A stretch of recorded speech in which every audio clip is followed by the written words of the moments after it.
svima, ja sam Nemanja. U ovom klipu ćemo raditi primjer čitanja jedne elektronske šeme za izradu jednog integralnog pojačala od 10 W. Znači idemo prvo za ispravljač. Potreban nam je jedan transformator koji transformiše mrežni napon na 10 V. Onda nam je potreban jedan grec i elektrolitski kondenzator. Grec možemo sami napraviti, a možemo i staviti ove industrijske. O tome će biti jedan poseban video. Znači potreban nam je grec snage 1 A ili 2 i elektrolitski kondenzator od 4700 mikrofarada 16 ili 25 V. Znači to nam je za napajanje. Sada krećemo za pojačalo. Krećemo od prve nožice. Znači na prvoj nožici vežemo jedan blok kondenzator. Znači po ovom simbolu vidimo da je to blok kondenzator vrednosti 100 nanofarada.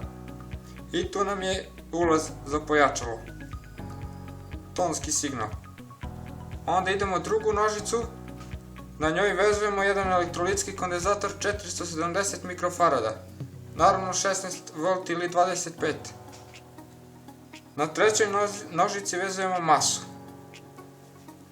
Na četvrtoj nožici nam prvo dolazi, po simbolu vidimo da nam potreban jedan voltmetar, ali ga ne moramo staviti.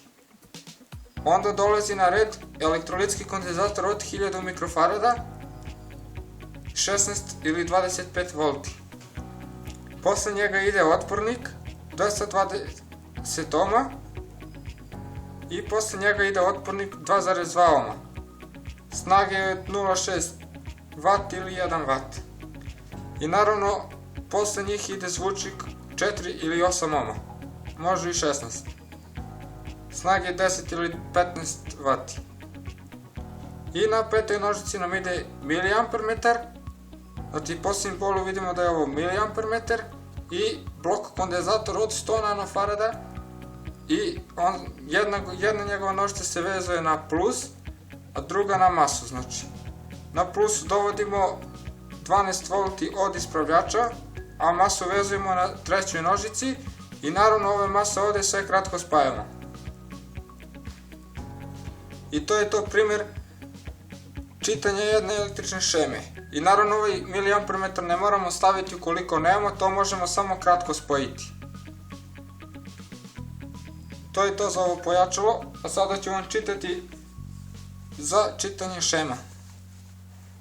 Znači možete i ovo vi sami čitati, znači samo pauzirate snimak i čitate. Znači svaki uređaj je šematski prikazan na raznim linijama i simbolima. Kada pogledate neki uređaj, primetit ćete da je u njemu najviše žica, a na šemi najviše linija. Znači linije su žice provodnici, kao na slici 5. Isprekidana linija sa slike 4 je eventualna veza ili najčešće oklop. Ukrštanje žica vidimo na slici 2 i 3. A spajanje žice je slika 1. Antena se po pravilu prikazuje strelicom kao na slici 6. A zemljovod ili masa šasija prikazuje se simbolom sa slike 7 ili 8. Priključak klema ili kako kažemo buksne je simbol 9 ili 10. Kalem se crta kao što je predstavljeno na slici 11 sa visokofrekventnim jezgrom, slika 12. A sa gvozdenim jezgrom kao kod transformatora je na slici 13. Kondenzator je na slici 14, znači ovo je blok kondenzatora. Promenjivi kondenzator je na slici 15, a polupromenjivi ili trimer kondenzator je na slici 16. Elektrolitski kondenzator se predstavlja simbolom kao na slici 17. Znači vidimo kako kod elektrolitskog imamo malo drugačije oznake nego kod bok, znači i obično je označeno oko plusa. Ima još načina kako se crta elektrolitski kondenzator, ali mi u knjizi uvek koristimo gornji simbol.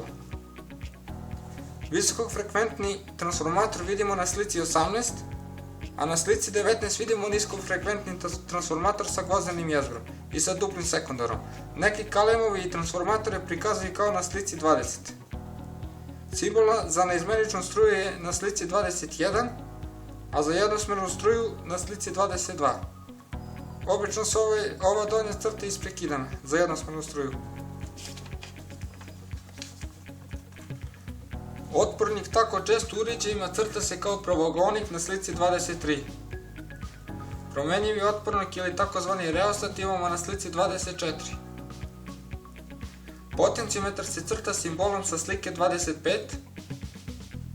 Promenjivi otpornik ili reostat može se prikazati simbolom sa slike 27.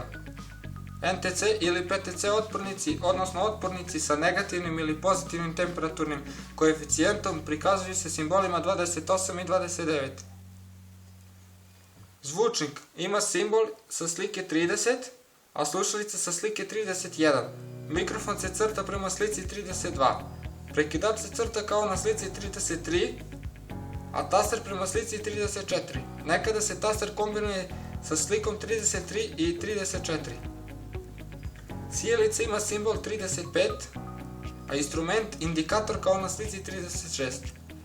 LED svetleća dioda ima simbol 37, a običan dioda kao na slici 38.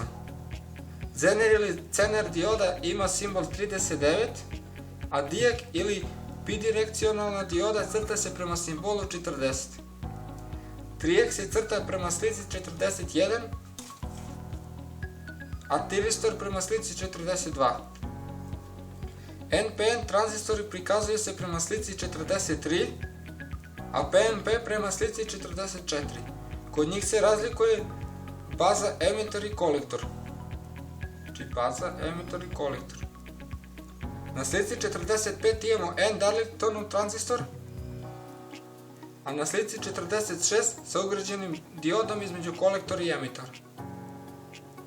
Tranzistor sa efektorom polja FET se crta kao na slici 47, izvodi se označavaju sa gate, drain i source, u pitanju je N-kanalni FET, P-kanalni se crta isto s tim što strelica sa gate-a mora biti zarotirana za 180 stepeni. Znači, gate, drain, source i N-kanalni FET ima znači crticu ovako, a P-kanalni FET znači ima samo kontra okrenuto.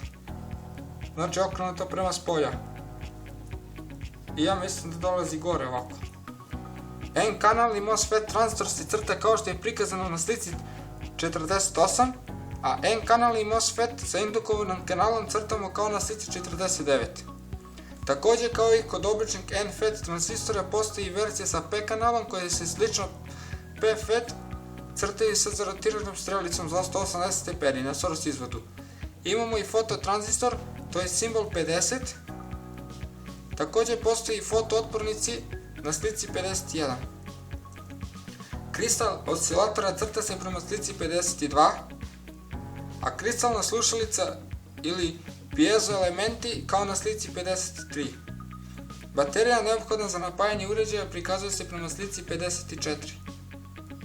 Nije ovo sve, naći i druga obeležavanja manje ili više slična, ne dajte se zbuniti. Niste više potpuni početnik, pa znate već skoro 50 simbola za crtanje šema. Naravno ako ste pratili ove klipove. Znači ja sam i u prošlim klipovima objašnjavao ove simbole, samo što je ovdje malo bolje objašnjeno, ali one simbole što sam ja stavljao u prošlim videima se češće koriste. Ovi su malo drugačiji, znači antena znači ima ovako oko 3 ovdje, oko 3 linijice, ovdje je jedna, nema veze, nije to velika razlika, ali može zbuniti, ili na primjer se jednosmjerna struja češće označava ovako nego ovako, znači češće se označava ovako. Vidite, znači donje su isprekidene. Znači otpornici je dobro, ovi simboli su isto dobri. Naravno svi su simboli dobri, samo što se češće koriste one što sam ja u prošlim klipovima stavljao. To je to, lajkujte, pitajte i prijavite se na kanal. Pozdrav svima, nadam se da ste nešto naučili.